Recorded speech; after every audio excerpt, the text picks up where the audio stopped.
بسم اللہ الرحمن الرحیم۔ السلام علیکم ناظرین، ایک مرتبہ ایک علوی خاندان کا ایک شخص بلخ میں رہتا تھا جو عجم کے شہروں میں سے ایک شہر ہے۔ اس کی بیوی اور لڑکیاں تھیں اور اللہ تعالیٰ نے انہیں ہر قسم کی نعمتیں عطا کی تھیں۔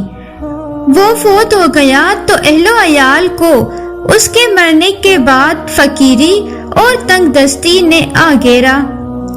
چنانچہ وہ بیوہ علویہ عورت اپنی لڑکیوں کو ساتھ لے کر کسی دوسرے شہر چلی گئی تاکہ دشمن کے طعن و تشنی سے بچے۔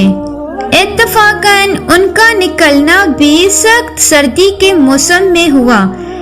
جب شہر میں داخل ہوئی تو اپنی لڑکیوں کو ایک غیر آباد مسجد میں بٹھایا اور خود ان کے لیے کھانے کے بندوبست کے لیے چلی گئی۔ اس کا گزر دو جماعتوں پر ہوا۔ ایک جماعت تو ایک مسلمان کے پاس جمع تھی اور وہ شیخ البلاد تھا، اور دوسری جماعت ایک مجوسی کے پاس جو کہ نائب تھا۔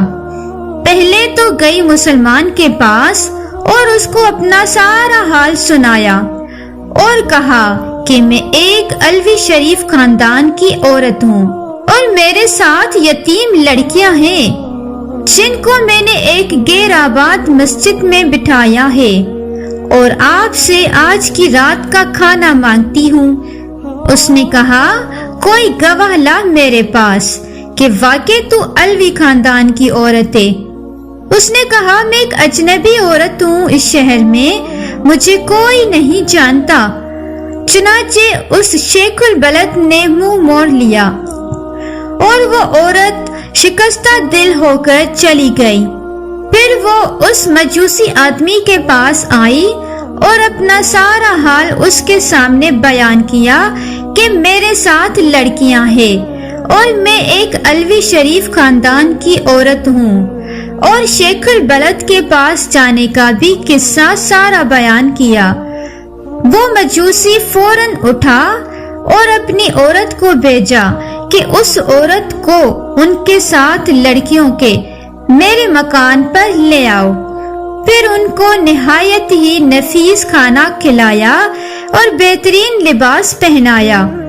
جب آدھی رات ہوئی تو شیخ البلد نے خواب میں دیکھا کہ قیامت قائم ہو گئی ہے اور رکھا گیا ہے جھنڈا نبی کریم صلی اللہ علیہ وسلم کے سر پر، اور ایک محل ہے سبز یاقوت کا جس کے کنارے یاقوت کے ہیں اور اس میں مرجان کے یاقوت جڑے ہوئے ہیں۔ پھر کہا شیخ البلد نے، یا رسول اللہ صلی اللہ علیہ وسلم، یہ محل کس کا ہے؟ آپ صلی اللہ علیہ وسلم نے فرمایا، یہ مسلمان کے لیے ہے۔ اس نے کہا، یا رسول اللہ صلی اللہ علیہ وسلم، میں مسلمان ہوں۔ تو آپ صلی اللہ علیہ وسلم نے فرمایا، میرے پاس گواہ لا کہ تو واقعی مسلمان ہے۔ وہ سن کر حیران رہ گیا۔ تو نبی کریم صلی اللہ علیہ وسلم نے فرمایا، وہ عورت علویہ جب تیرے پاس آئی تو نے بھی تو یہی کہا تھا کہ میرے پاس گواہ لا کہ تو واقع علوی عورت ہے، سو اسی طرح تو بھی گواہ لا میرے پاس کہ واقع تو مسلمان ہے۔ جب خواب سے بیدار ہوا تو نہایت غم زدہ اور پریشان تھا۔ بیدار ہوتے ہی دریافت کیا کہ وہ عورت کہاں ہے۔ جب معلوم ہوا کہ وہ عورت مجوسی کے پاس ہے، اس نے آدمی بھیجا کہ مجوسی کو میرے پاس لاؤ۔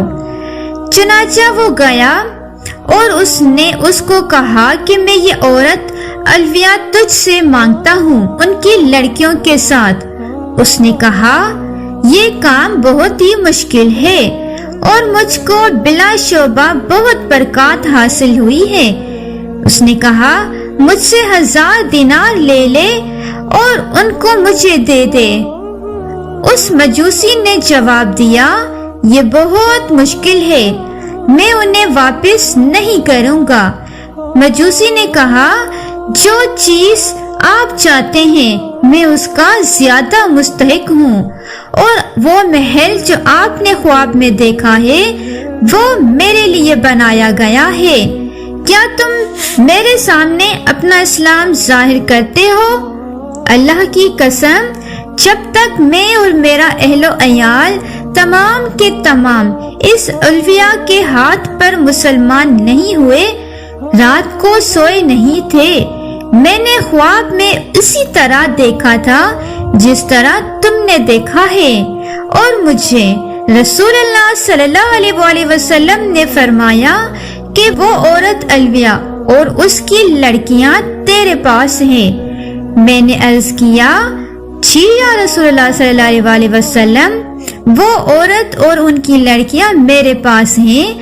تو آپ صلی اللہ علیہ وآلہ وسلم نے فرمایا، یہ محل تیرا اور تیرے گھر والوں کا ہے، اور تو اور تیرے گھر والے تمام جنتی ہیں۔